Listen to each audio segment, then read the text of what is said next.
Tinalakay sa Malacanang kahapon ang rekomendasyong dagdagan ng fuel subsidy sa mga pampublikong sasakyan ngayong mataas pa rin ang presyo ng mga produktong petrolyo.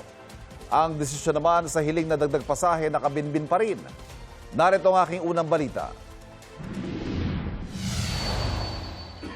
Nasa Malacanang si Transportation Secretary Giovanni Lopez para sa isang pulong sa Office of the Executive Secretary at ng Economic Team. Ang mahalagang paksang pag-uusapan ang rekomendasyon ng LTFRB para sa 20 pisong fuel subsidy mula sa kasalukuyang 10 piso kada litro para sa lahat ng pampublikong sasakyan sa loob ng isang buwan. Pero sa ngayon po ay patuloy pa rin po, extended po hanggang katapusan ng August ang 10 peso per liter fuel discount or subsidy. Hindi birong desisyon ang rekomendasyong dagdag fuel subsidy na kailangan pondohan ng gobyerno ng 4 hanggang 5 bilyong piso na hindi pa malinaw kung saan kukunin. Sa fuel subsidy pa lang yan, hindi pa kasamang panibagong cash assistance sa mga tsuper tulad ng unang sumiklabang gyera sa Middle East.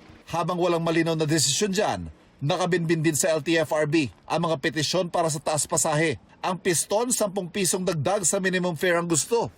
Ang grupong Manibela, 2 pisong dagdag kahit interim lang o pansamantala habang dinidinig ang kanilang petisyon. Kung hindi, tigil pasada muli sa Lunes ang susunod na linggo ang kanilang ikinasa.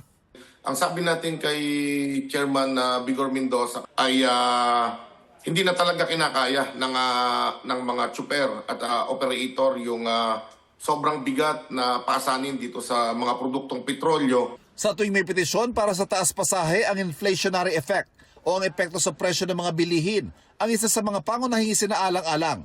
Pero pakiusap ng Malacanang, huwag sanang idaan sa tigil pasada ang mga hinaing.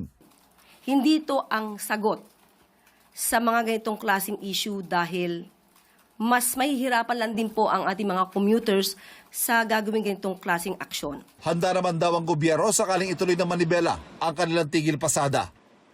Ito ang unang balita. Ivan Mayrina, GMA News.